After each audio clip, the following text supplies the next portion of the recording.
ఓం శాంతి 11/8/2024 అవ్యక్త BapDada revise date 4/2/2001.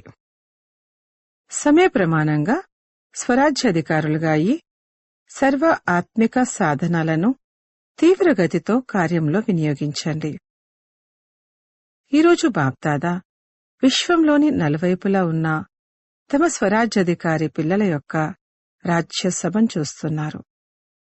ప్రతి ఒక్కరూ స్వరాజ్యాధికారులుగా, పవిత్రత ప్రకాశము కల కిరీటదారులుగా, అధికారపు స్మృతిగల తిలకధారులుగా, తమ తమ బ్రుకిటిలో గల అకాల సింహాసనానికి అధికారులుగా కనిపిస్తున్నారు.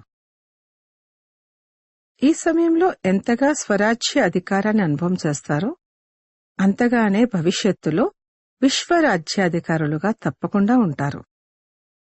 నేనెవరిని, మరి నా భవిష్యత్ ఏమిటి అన్నదాన్ని ఇప్పటి స్వరాజ్య స్థితి ద్వారా స్వయమే చూసుకోగలరు. బాప్దాదా పిల్లల ప్రతి ఒక్కరి సదా స్వరాజ్య స్థితిని చూస్తూ ఉన్నారు. నిరంతరము ప్రతికర్మ చేస్తూ, లౌకిక అలౌకిక కార్యాలు చేస్తూ స్వరాజ్యాధికారి యొక్క నష ఎంత సమయము మరి ఏ శాతంలో ఉంటుంది. ఎందుకంటే కొంతమంది పిల్లలు తమ స్వరాజ్య స్మృతిని సంకల్ప రూపంలో గుర్తు చేస్తారు. నేను ఆత్మను, అధికారిని. ఇలా ఒకటేమో సంకల్పంలో ఆలోచించటం, పదే పదే నేనిలా ఉన్నాను అన్న స్మృతిని రిఫ్రెష్ చేసుకోవటం. మరొకటేమిటంటే అధికారం యొక్క స్వరూపంలో స్వయాన్ని అనుభవం చేయటము మరియు ఈ కర్మేంద్రియాల రూపీ కర్మాచారులపై మనస్సు, బుద్ధి, సంస్కారాల రూపీ సహయోగి సహచరులపై రాజ్యం చేయటం, అధికారంతో నడిపించటం.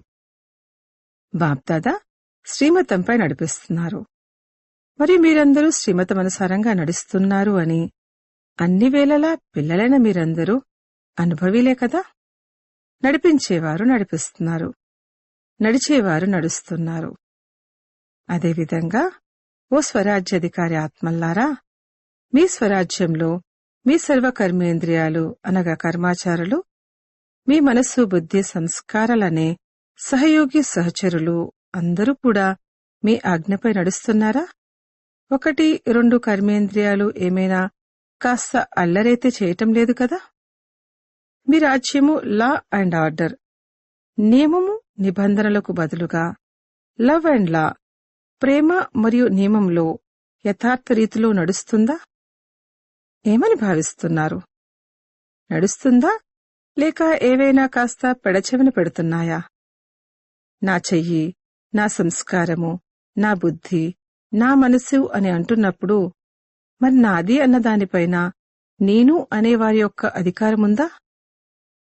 లేదా ఒక్కోసారి నాది అనేది అధికారిగా అయితే ఇంకోసారి నేను అనేది అధికారిగా అవుతుందా? సమయమనుసారంగా ఓ స్వరాజ్యాధికారుల్లారా, ఇప్పుడు సదా మరియు సహజంగా అకాల సింహాసనాధికారులుగా అవ్వండి. అప్పుడే ఇతర ఆత్మలకు తండ్రి ద్వారా జీవన్ముక్తి మరి ముక్తి యొక్క అధికారాన్ని తీవ్రగతితో ఇప్పించగలుగుతారు. సమయం యొక్క పిలుపిప్పుడు తీవ్రగతితో ఉంది మరియు అనంతమైనదిగా ఉంది. చిన్నపాటి రిహార్సల్స్ చూశారు, విన్నారు. ఒకేసారి అనంతమైన మోడల్ని చూశారు కదా. బాధతో అరవడం కూడా అనంతంగా ఉంటుంది, మరణించడం కూడా అనంతంగా జరిగింది. చనిపోయే వారితో పాటు బ్రతికున్న వారు కూడా తమ జీవితంలోని ఆందోళనలతో మరణిస్తున్నారు. అటువంటి సమయంలో స్వరాజ్యాధికారి ఆత్మలైన మీ కార్యం ఏమిటి? అయితే చెక్ చేసుకోండి. భూకంపం వస్తే ఇది చెయ్యాలి, తుఫాన్ వస్తే ఇది చెయ్యాలి, నిప్పంటుకుంటే ఇది చెయ్యాలి అని ఏ విధంగానైతే స్థూల సాధనల గురించి చెప్తారో అలా శ్రేష్ఠ ఆత్మలైన మీ వద్ద సర్వశక్తులు, యోగబలము, స్నేహమనే అయస్కాంతమనే సాధనాలేవైతే ఉన్నాయో ఈ సాధనాలన్నీ సమయం కోసం సిద్ధంగా ఉన్నాయా? సర్వశక్తులు ఉన్నాయా? దీన్ని పరిశీలించుకోండి. ఎవరికైనా శాంతి అనే శక్తి కావాలనుకోండి, కాని మీరు వారికి వేరే ఏదో శక్తి ఇస్తే వారు సంతుష్టులవుతారా? ఏ విధంగానైతే ఎవరికైనా నీరవసరమనుకోండి, అప్పుడు మీరు వారికి 36 రకాల భోజనాన్నిస్తే వారు సంతుష్టులవుతారా? కావున ఎవరు రెడీగా అవటం అనేది కేవలం స్వయం అశరీరుగా అవడంలోనే కాదు, అలా అయితే తయారవ్వాల్సిందే. కాని ఏ సాధనాలైతే స్వరాజ్య అధికారంతో ప్రాప్తించాయో, పరమాత్మ వారసత్వంగా లభించాయో, ఆ అధికారాలన్నీ ఎవరు రెడీగా ఉన్నాయా? ఆ సమయంలో ఏ మిషనరీ యొక్క అవసరమైతే ఉందో దాన్ని విదేశాల నుండి వచ్చిన తర్వాత కార్యంలో పెట్టారు అని సమాచారాల్లో వింటున్నారు కదా. అంటే సాధనాలు ఎవరు రెడీగా లేవని అర్థం కదా. సాధనాలన్నింటినీ అవసరమైన సమయంలో కార్యంలో పెట్టలేకపోయారు. ఎంత నష్టం వాటిల్లింది. కనుక ఓ విశ్వకళ్యాణి, విశ్వపరివర్తక ఆత్మల్లారా, సాధనాలన్నీ ఎవరు రెడీగా ఉన్నాయా? సర్వశక్తులు మీ ఆర్డర్లో ఉన్నాయా? నిర్ణయ శక్తి అని ఆర్డర్ చేయగానే, అనగా సంకల్పం చేయగానే, ఒక్క క్షణం కంటే కూడా తక్కువ సమయంలో నిర్ణయ శక్తి హాజరైపోవాలి. ఓ స్వరాజ్యాధికారి, నేను హాజిర్ అని అనాలి. ఇలా ఆర్డర్లో ఉన్నాయా? లేక స్వయంలోకి తెచ్చుకోవడానికి నిమిషం పడుతుంది, మరి ఆ తర్వాతనే ఇతరులకి ఇవ్వగలరా? ఒకవేళ సమయానికి ఎవరికి ఏది కావాలో అది ఇవ్వలేకపోతే ఏమవుతుంది? పిల్లలందరి మనసులో ఈ సంకల్పమైతే నడుస్తుంది. మున్ముందేమవుతుంది, మరియు ఏం చెయ్యాలి? వాస్తవానికైతే ఎంతో జరిగేది ఉంది. వినిపించాము కదా. ఇదైతే కేవలం రిహార్సల్స్. ఇప్పుడు 6 నెలల ఏర్పాట్లకు గంట మ్రోగింది. గంట పెద్దగా అయితే ఇంకా మోగలేదు. ముందు గంట మ్రోగుతుంది, తరువాత డంకా మ్రోగుతుంది. భయపడతారా? కొద్ది కొద్దిగా భయపడతారా? శక్తి స్వరూప ఆత్మలది ఏ స్వరూపాన్ని చూపించారు? శక్తులు. శక్తి స్వరూపంలో పాండవులు కూడా వచ్చినట్లే, మరి శక్తులు కూడా వచ్చినట్లే. సదా శక్తులను కొందర్ని 4 భుజాల కలవారిగా, కొందర్ని 6 భుజాలు కలవారిగా, కొందర్ని 8 భుజాలు కలవారిగా, కొందర్ని 16 భుజాలు కలవారిగా చూపిస్తారు. సాధారణంగా చూపించరు. ఈ భుజాలు సర్వశక్తులకు గుర్తు. అందుకే సర్వశక్తుని ద్వారా ప్రాప్తించిన మీ శక్తులను ఎమర్జ్ చెయ్యండి. సమయం వచ్చినప్పుడు ఎమర్జ్ అయిపోతాయని ఆలోచించకండి. కాని మొత్తం రోజంతటిలో స్వయం కొరకు రకరకాల శక్తులను ఉపయోగించి చూడండి. అన్నింటికన్నా మొదటి అభ్యాసమేమిటంటే, స్వరాజ్య అధికారము రోజు మొత్తంలో ఎంతవరకు కార్యంలో ఉపయోగపడుతుంది. నేనున్నదే ఆత్మను, యజమానిని అని అనుకోవడం కాదు. యజమానిగా అయి ఆర్డర్ చెయ్యండి, మరి చెక్ చేసుకోండి. ప్రతి కర్మేంద్రియము, ప్రతి ఒక్కటి రాజునైనా నా లవ్ మరియు లా, ప్రేమ మరియు నియమంలో నడుస్తున్నాయా? మన్మనాభవ అని ఆజ్ఞాపించినప్పుడు మనస్సు నెగటివ్ మరియు వ్యర్థ ఆలోచనలోకి వెళ్తే అది లవ్ మరియు లా అయినట్లా? మొదలత స్వరూపంగా అవ్వాలని మీరు ఆజ్ఞాపించారు. కాని సమస్య అనుసారంగా, పరిస్థితి అనుసారంగా, కోపం యొక్క మహారూపం కాకపోయినా కాని సూక్ష్మరూపంలోనైనా ఆవేశము మరియు చీకాకు వస్తున్నాయి అంటే అది ఆజ్ఞ పాటించినట్లా? ఆర్డర్లో ఉన్నట్లా? నేను నిర్మాణంగా అవ్వాలి అని ఆర్డర్ చేశారు. కాని వాయుమండలం అనుసారంగా ఎంతవరకు అణిగిమణిగి నడవాలి? ఏదో ఒకటి చూపించాలి కదా. నేనే అణిగి ఉండాలా? నేనే మరణించాలా? నేనే మారాలా అని ఆలోచించినట్లయితే ఇది లవ్ మరియు ఆర్డర్లో ఉన్నట్లవుతుందా? అందుకే విశ్వంపై బాధతో అరుస్తున్న దుఃఖిత ఆత్మలపై దయ చూపించే ముందు మీపై మీరు దయ చూపించుకోండి. మీ అధికారాన్ని సంభాళించుకోండి. మున్ముందు మీరు నలువైపులా సకాష్ ఇచ్చే, వైబ్రేషన్లోని ఇచ్చే, మనస్సు ద్వారా వాయుమండలాన్ని తయారు చేసే కార్యం ఎంతగానో చెయ్యాలి. ఇంతకు ముందు కూడా వినిపించాము. ఇప్పటివరకు ఎవరెవరు ఎంతవరకైతే సేవకు నిమిత్తులుగా ఉన్నారో వాటన్నిటినీ చాలా బాగా చేశారు, మరి చేస్తారు కూడా. కానిప్పుడు సమయం అనుసారంగా తీవ్రగతి మరియు అనంతమైన సేవ యొక్క అవసరముంది. కనుక ఇప్పుడు ముందుగా ప్రతిరోజును చెక్ చేసుకోండి. స్వరాజ్య అధికారం ఎంతవరకు ఉంది? ఆత్మ యజమానిగా అయ్యి కర్మేంద్రియాలను నడిపించాలి. యజమాని అయిన నేను ఈ సహచరుల ద్వారా, సహయోగుల ద్వారా కార్యాన్ని చేయిస్తున్నాను అన్న స్మృతి స్వరూపం ఉండాలి. స్వరూపంలో నష ఉన్నట్లయితే స్వతహాగానే ఈ కర్మేంద్రియాలన్నీ మీ ముందు జీ హాజిర్, జీ హజూర్ అని స్వతహాగానే అంటాయి. శ్రమించాల్సిన అవసరం ఉండదు.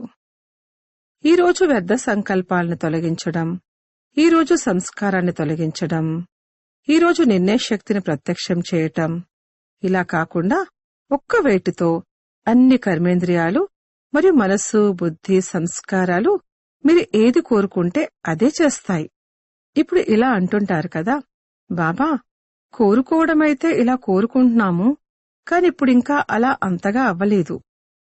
కాని తర్వాత ఏమంటారంటే, ఏదైతే కోరుకున్నామో అది అయ్యింది, సహజంగా అయ్యింది. కనుక ఏం చెయ్యాలో అర్థమైందా? మీ అధికారం యొక్క సిద్ధులను కార్యంలో ఉపయోగించండి. సంస్కారాన్ని ఆర్డర్ చెయ్యండి. సంస్కారం మిమ్మల్ని ఎందుకు ఆర్డర్ చేస్తుంది? సంస్కారం తొలగిపోవటం లేదు. ఎందుకు? సంస్కారము మీ ఆర్డర్కు బంధించబడి ఉండాలి. యజమానత్వాన్ని తీసుకురండి. కనుక ఇతరుల సేవ చేయటము చాలా చాలా చాలా చాలా అవసరం. ఇదసలేమీ కాదు. చాలా నాజూకైన సమయం వచ్చేది ఉంది. అటువంటి సమయంలో మీరు ఎగిరే కళ ద్వారా ఫరిష్తాగా అయ్యి నలువైపులా తిరుగుతూ శాంతి కావాలన్న వారికి శాంతిని, సంతోషం కావాలనుకున్న వారికి సంతోషాన్ని, సంతుష్టత కావాలనుకున్న వారికి సంతుష్టతను ఫరిష్తా స్వరూపంలో సకాష్నిస్తూ మీరు తిరుగుతారు మరియు వారు అనుభవం చేస్తారు. ఎలాగైతే ఇప్పుడు మంచినీరు లభించింది, కావున చాలా దాహం తీరింది, భోజనం లభించింది, టెంటు లభించింది, ఆధారం లభించింది అని అనుభవం చేస్తారు కదా, అలాగే ఫరిష్తాల ద్వారా శాంతి లభించింది, శక్తి లభించింది, సంతోషం లభించింది అని అనుభవం చేస్తారు. ఇలా అంతఃవాహకం అనగా అంతిమ స్థితి, శక్తిశాలి స్థితి మీ అంతిమ వాహనంగా అవుతుంది. మరియు నలువైపులా తిరుగుతూ అందరికీ శక్తుల్ని ఇస్తారు, సాధనాల్ని ఇస్తారు. మీ రూపము మీ ఎదురుగా వస్తుందా? ఇమర్జ్ చేసుకోండి. ఎంతమంది ఫరిష్తాలు తిరుగుతూ ఉన్నారు, సకాశిస్తూ ఉన్నారు. అప్పుడేమంటారంటే, శక్తులు వచ్చారు అని మీరొక పాట వేస్తారు కదా. శక్తుల ద్వారానే సర్వశక్తివంతుడు స్వతహాగానే నిరూపించబడతారు. విన్నారా? ఏదైతే ఇప్పటివరకు చేశారో, ఏదైతే నడిచిందో అది సమయానుసారంగా చాలా చాలా మంచిగా జరిగింది. ఇప్పుడు మున్ముందు ఇంకా చాలా చాలా మంచిగా జరిగేదే ఉంది. అచ్చా, భయపడ్డం లేదు కదా? సమాచారాన్ని వింటూ చూస్తూ భయపడ్డారా? ఇదైతే అసలేమీ కాదు. మీ వద్ద అంతా ఉంది మరియు ఇది అసలేమీ కాదు. కాని ఎంతైనా వారు మీ సోదరీ సోదరులు కనుక వారి సేవ చేయటం కూడా మంచిది. ఇప్పుడు రాజ్యాధికారంలో అకాల సింహాసనంపై కూర్చుని ఉండండి. కిందకు పైకి రాకండి. అప్పుడు చూడండి, అది వీరే, అది వీరే, అది వీరే అని గవర్నమెంట్ వారికి కూడా సాక్షాత్కారమవుతుంది. సింహాసనం నుండి కిందికి దిగకండి. అధికారాన్ని వదలకండి. ప్రతి సమయము అధికారాన్ని నడిపించండి. అధికారాన్ని ప్రతి సమయంలో నడిపించండి. అది కూడా స్వయంపై, ఇతరులపై కాదు. ఇతరులపై నడిపించకండి. అచ్చా, కొత్త కొత్త పిల్లలు కూడా చాలామంది వచ్చారు. వృద్ధైతే జరగాల్సిందే. ఎవరైతే ఈ కల్పంలో ఈసారి మొదటిసారిగా వచ్చారో వారి చేతులెత్తండి. మంచి పని చేశారు. ధైర్యం పెట్టి చేరుకున్నారు కాబట్టి చేరుకున్నారు కదా. ఎవరైతే అలా కూర్చుండిపోయారో వారు అలా కూర్చునే ఉండిపోయారు, కాని ఏమీ జరగలేదు. ధైర్యం చాలా అవసరం. ఏ కార్యంలోనైనా ధైర్యం ఉందంటే సఫలత ఉందని భావించండి. ధైర్యం తక్కువ ఉంటే సఫలత తక్కువ ఉంటుంది. అందుకే ధైర్యము మరియు నిర్భయత ఉండాలి. ఇదేమిటి ఇలా జరుగుతుంది అని భయంలోకి రాకండి. ఎవరైనా మరణిస్తున్నారంటే మరణిస్తుంది వారు, కాని భయం కలుగుతుంది మీకు. నిర్భయులుగా ఉండాలి. సరే, వారికి శాంతి యొక్క సహయోగాన్ని ఇవ్వండి. ఆ ఆత్మకు దయాహృదయ భావనతో సహయోగాన్ని ఇవ్వండి. భయంలోకి రాకండి. భయం అనేది అన్నింటికన్నా పెద్ద భూతం. ఇతర భూతాలు తొలగిపోగలవు, కాని భయం యొక్క భూతము చాలా కష్టం మీద తొలగుతుంది. అది ఏ విషయం యొక్క భయమైనా కావచ్చు. కేవలం మరణించే వారి గురించి భయమే కాదు, అనేక విషయాల గురించి భయం ఉంటుంది. అనేక రకాల భయాలు ఉంటాయి. తమలోని బలహీనత కారణంగా కూడా భయం కలుగుతుంది. వీటన్నిటిలో నిర్భయులుగా అయ్యేందుకు ఏదైతే సహజమైన సాధనముందో అదేమిటంటే సదా స్వచ్ఛమైన మనస్సు, సత్యమైన మనస్సు. అప్పుడిక భయం ఎప్పుడూ రాదు. తప్పకుండా మనసులో ఏదైనా విషయం ఇమిడి ఉంటుంది. దానివల్లే భయం కలుగుతుంది. స్వచ్ఛమైన మనసు, సత్యమైన మనసు ఉన్నట్లయితే సాహెబ్ సంతుష్టులవుతారు, మరి సర్వులు కూడా సంతుష్టులవుతారు. అచ్చా, కొత్తగా వచ్చే పిల్లలకు కొత్త జీవితంలో పరమాత్మ భాగ్యాన్ని ప్రాప్తి చేసుకున్నందుకు అభినందనలు. అచ్చా, విదేశాల నుండి కూడా చాలామంది పిల్లలొచ్చారు. విదేశీ గ్రూప్ వారి చేతులెత్తండి. సుమారుగా 700 మంది వచ్చారు. మంచిది, వచ్చారు. స్వాగతం. మహారాష్ట్ర, ఆంధ్రప్రదేశ్ వారి సేవా టర్న్. మహారాష్ట్ర వారు చేతులెత్తండి. 4000 మంది వచ్చారు. 4000 మందికి 4 పద్మాల సార్లు అభినందనలు. బాగా చేశారు. ప్రతి గ్రూప్ వారికి వారి సేవ యొక్క శోభ ఉంటుంది. ఎందుకంటే సేవ కంటే ముందు పరివారం ఎదురుగా సమీపంగా వచ్చే బంగారు అవకాశం లభిస్తుంది కదా. లేదంటే మహారాష్ట్ర వారా లేక ఆంధ్రావారా అని ఎవరడుగుతారు? కాని విశేష సేవను చేసే అవకాశం తీసుకోవటం ద్వారా పరివారం ముందుకు దాదీలకు, దాదాలకు ఎదురుగా వస్తారు. మరియు సంతోషంగా కూడా ఉంటుంది. ఎందుకని సంతోషం ఉంటుంది? కారణమేంటి? చూడండి, సెంటర్లో ఎంతమందికి సేవ చేస్తారు? సరే, ఎక్కువలో ఎక్కువ 50 నుండి 100 మంది వరకు. కాని ఇక్కడ సేవ చేసినప్పుడు వేలాది మందికి సేవ చేస్తారు. మరియు వేలాది మందికి సేవ చేసినందుకు రిటర్న్లో అందరి నుండి ఆశీర్వాదాలు లభిస్తాయి కదా. చాలా మంచి సేవ చేశారు. ఈ ఆశీర్వాదాలు వెలువడతాయి. ఆ ఆశీర్వాదాలు ఒకటేమో వర్తమాన సమయంలో సంతోషాన్ని ఇస్తాయి, మరొకటి జమ కూడా అవుతుంది. డబల్ లాభము.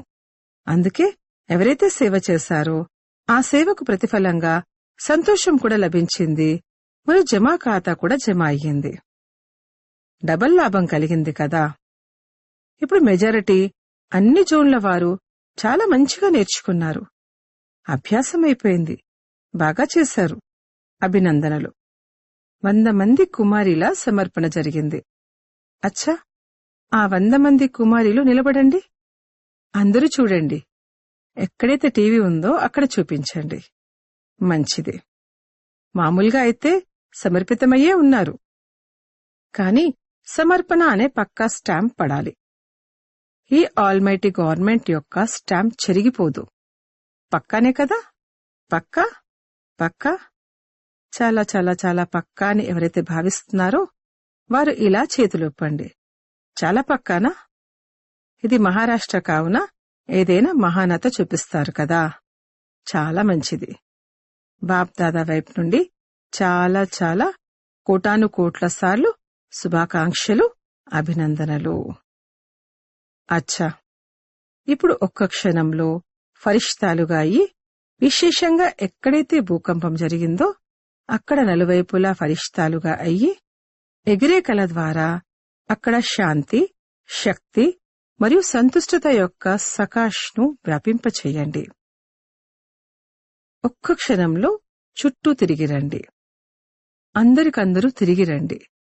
అచ్చా, నలువైపుల్లో ఉన్న దేశ విదేశాల్లో ఫరిష్తా రూపంలో విరాజమానమై ఉన్న స్వ అధికారి పిల్లలకు సదా లవ్ మరియు లాతో మీ సహయోగులను సూక్ష్మ లేక స్థూల సహయోగి సహచరులను నడిపించేవారికి, సదా బాప్దాదా ద్వారా ప్రాప్తించిన ఆత్మిక సాధనాలను ఎవర్రెడీగా చేసుకున్న వారికి, ఆత్మనైన నేను రాజును అని భావిస్తూ రాజ్యాధికారాన్ని అనుభవం చేసుకునేవారికి, సదా ఎగిరే కల ద్వారా ఫరిష్తా రూపంతో నలువైపులా సకాష్ని ఇచ్చే శక్తి స్వరూప ఆత్మలకు, సదా స్వచ్ఛమైన మనస్సు మరియు సత్యమైన మనస్సు ద్వారా నిర్భయులుగా అయ్యి నిరాకారి స్థితిని అనుభవం చేసుకునే విశ్వకళ్యాణి విశ్వ పరివర్తక ఆత్మలకు బాప్దాదా యొక్క ప్రియస్మృతులు మరియు నమస్తే.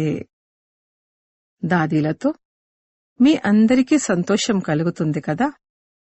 మన నిమిత్త దాదీలు దాదాలు ఎదురుగా వచ్చారు కావున సంతోషంగా ఉంది కదా. లేక మీరు కూడా రావాలనుకుంటున్నారా? ఎదురుగా ఉండడం ఇంకా మంచిది. ఎదురుగా ఉన్నవారిని ఎక్కువ చూస్తారు. ఇక్కడైతే ఇలా చేయాల్సి ఉంటుంది, మరియు ఎదురుగా ఉన్నవారినైతే పదే పదే చూస్తున్నారు. అచ్చా, జగదీష్ బాయ్జీతో అంతా బాగానే ఉందా? అన్నింటికంటే మంచి విషయమేమిటంటే స్వయాన్ని శరీర సహితంగా తండ్రికి అర్పించేశారు. ఆ మాటకొస్తే తండ్రికి తమదంతా ఇచ్చేశారు. ఇచ్చేశారు కదా, లేక ఇవ్వాలా? నిమిత్త ఆత్మలైనా మీరందరూ ఇచ్చేశారు. అందుకే మిమ్మల్ని సాకార రూపంలో ఫాలో చేస్తున్నారు. సాకార రూపంలో మహారథులను చూసి అందరికీ శక్తి లభిస్తుంది. మరి ఈ మొత్తం గ్రూప్ అంతా ఎవరు? శక్తి శ్రోతలు కదా, అంతే కదా. నడిపిస్తున్నవారు చాలా చతురుడు అని దాదీ జానకి అన్నారు.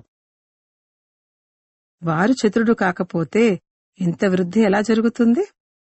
బాబా అంటున్నారు, నడుస్తున్నవారు తండ్రి కంటే కూడా ఎక్కువ చతురులు. అచ్చా, అందరూ సదా నా బాబా అన్న ఒక్క మాటను హృదయపూర్వకంగా పాడుతూ ఉంటారు. ఈ పాటను పాడ్డం అందరికీ వస్తుంది కదా.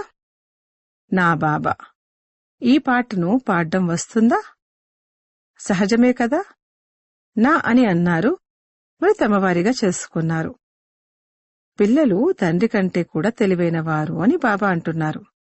ఎందుకని? భగవంతుణ్ణే బంధించేశారు. దాదీ జానకితో బంధించేశారు కదా. మరి బంధించినవారు శక్తిశాలి అయినట్లా, లేక బంధించబడినవారా? ఎవరు శక్తిశాలి అయినట్లు? బంధించబడినవారు. ఈ విధంగా బంధించినట్లయితే బంధించబడతాను అని కేవలం విధిని వినిపించారు. అచ్చా, ఓం శాంతి. వరదానము: స్వయాన్ని నిమిత్తంగా భావిస్తూ పెద్ద సంకల్పాలు లేక వ్యర్థమైన వృత్తి నుండి ముక్తులుగా ఉండే విశ్వ కళ్యాణకారి భవ. నేను విశ్వ కళ్యాణ కార్యార్థము నిమిత్తమై ఉన్నాను. ఈ బాధ్యత యొక్క స్మృతిలో ఉన్నట్లయితే ఎప్పుడూ ఎవరి పట్ల లేక స్వయం పట్ల వ్యర్థ సంకల్పాలు లేక వ్యర్థమైన వృత్తి ఏర్పడదు. బాధ్యతాయుతమైన ఆత్మలు ఒక్క అకల్యాణకారి సంకల్పం కూడా చేయలేరు. ఒక్క క్షణం కూడా వ్యర్థ వృత్తిని తయారు చేసుకోరు. ఎందుకంటే వారి వృత్తి ద్వారా వాయుమండలం పరివర్తన అవుతుంది. అందుకే సర్వుల పట్ల వారికి శుభభావన శుభకామన స్వతహాగానే ఉంటుంది. స్లోగన్: అజ్ఞానం యొక్క శక్తి క్రోధము మరియు జ్ఞానం యొక్క శక్తి శాంతి. ఓం శాంతి.